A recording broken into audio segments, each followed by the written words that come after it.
Hey everyone, my name's Colton.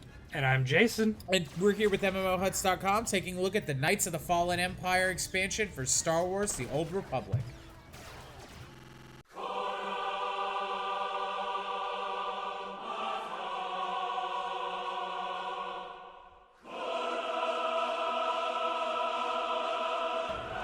So, Colton, I know you didn't really play as much of The Old Republic as I did. I didn't. I played it for the first month, and then I quit. I did too, and then you stopped and never looked back. I did. And it's gotten a lot better, as you will read, no doubt. Hopefully, no doubt. And my write-up on it. But yes, BioWare is good as really exceptional at one thing, and that is single-player, story-driven narrative. And I'm not going to lie to you, Colton. The earlier content did not do that as well as it possibly could have. No. The main story, yes, but the expansions... Well, from what I understand, the expansions were mostly focused on PvP. And, like, missions and and stuff like that. group content, like multiplayer content. Yeah, like, do you even know any of the names for the expansions? Revenge of the Guy? I don't know. I didn't really play a lot of the expansion content, to be totally honest. That's not a dig at BioWare, because I like BioWare. But they worked, as they say in the wrestling community, they didn't use what brought them to the dance. Yes. I think they say that in other communities as well. But who cares? The wrestling community is more important. That's true. So tell us, what did bring them to the dance? Like, their ability to create a well-rounded, a narrative that you feel something for. Like, it's not all black and white, and they really do a fantastic job of showing that in Knights of the Fallen Empire. I was going to say the Knights of the Eternal Empire. Yeah, close enough. It's the Eternal Empire is that's the faction. Is the focus, the focal point, if you will. This expansion is a fantastic return to form for single-player storytelling. Although, that does beg the question, Jason, and it's something I've been asking myself since this game came out. If BioWare's strong suit is creating a gripping and engaging single-player content, like a storyline, a narrative, if you will. Right. And they have done so a number of times across a number of recognizable and well-loved franchises. And it's what made the Old Republic successful. Then, why didn't they just make Knights of the Old Republic 3? Because this way, I have some sort of misgivings with the Old Republic franchise.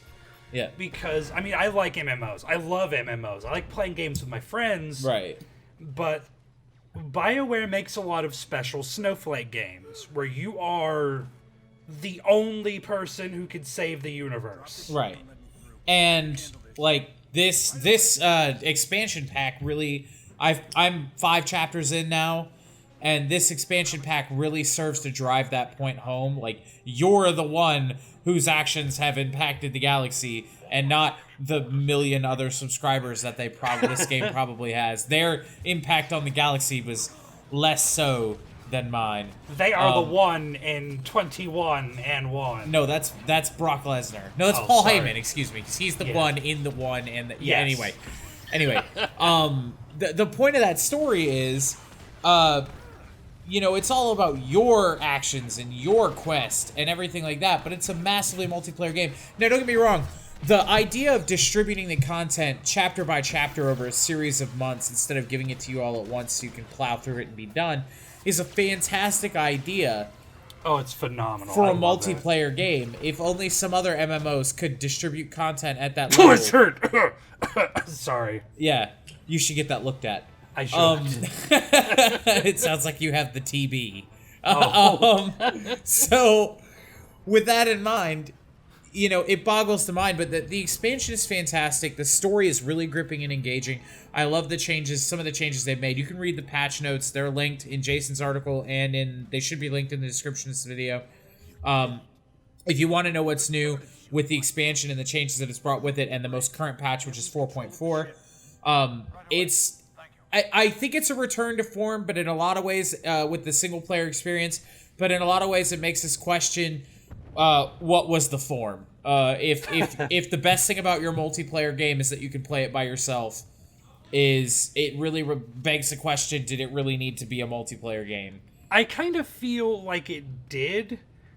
Doing it this way instead of just making Old Republic 3. Yeah. This way they can make the content whatever they want whenever they want it. They don't have to make a full 100-hour game. Now they get to take their time and plan the story in advance, and the story can go on longer, because we're on 13 chapters now, and I believe chapter 14 has already been named. I believe it's Mandalore the Avenger. Right. Big Mandalore the blank fan, so I can't wait for that. But this way, granted, you do feel like a special snowflake playing solo player with the occasional multiplayer element. And that's not necessarily a bad thing. But... Absolutely not. But I do like that they can stretch this out as far as they want. They can, and if you can't get this content unless you sub. But one of the things I really like is when you sub, you get all the cool subscriber perks, and they do make playing the game easier. If you stop subbing, you get to keep all the content that's out. So you get if you sub today, and tomorrow you go, fuck it, they're not getting any more of my damn money, unsubscribe. You get to keep all 13 chapters, and if they release another chapter by the time your time runs out, I believe you will also get that one. Yes. Now, to your point, and I'll kind of make this my closing thought here, because I feel like we really summed up what this expansion is about in a nutshell. Or at the very least, we've generalized it to a point of vagueness and misunderstandability. That's what we're best at. Right? Is they can stretch that content out as far as they want, but as we all know, much like with rubber bands or used chewing gum, you can only stretch it so far before it either becomes soggy and disappointing or it snaps back and hits you in the eye. So let's see where it plays out. All in all, you should be playing final thoughts. You should be playing Star Wars, The Old Republic, Knights of the Fallen Republic, Empire, Old, the Fallen, the if Knights. I'm gonna play the expansion. I'm gonna make my closing thoughts a little something about Chapter 13, because by now you should know I enjoy the game. I've recently come back to it. Spoilers. No, this won't really spoil it. Okay, so tell us. Besides, it's been out for a day. It's been out for almost a full day. All right. Chapter 13 is a little different than the rest of them, in my opinion.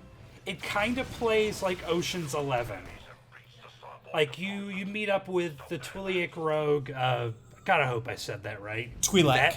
Twi'lek, thank you. Yes. God, I sound like I don't know what I'm talking about. I'll edit it. Just start over. Okay. You group up with the infamous Twi'lek rogue Vet, and you go on this sneaky fucking covert ops mission to steal money from the Eternal Empire, because you're running an alliance. That's the big thing, is it's an alliance of good guys and bad guys, Sith and Jedi, all grouped together for one big mega cause, destroying the bad guys. Yeah. Yes, the new bad guys, the new big bad. You got it.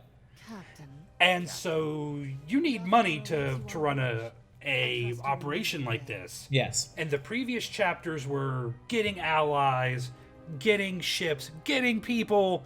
Now we got to get that money. And it's time to get that money, boo-boo. Yeah, you're going to get that paper, boo-boo. All right, so that's our thoughts on Star Wars, Old Republic Online, Knights of the Fallen Empire. And we will see you next time on Bottom Tier. Welcome aboard, Manuel. Love to have you with us. Glad you could join us for your read today.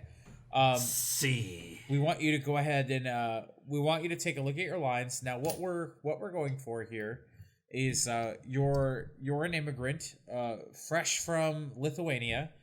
All right, Manuel, and what I need from you out of this is you've just learned that Star Wars: The Old Republic has a 5th expansion.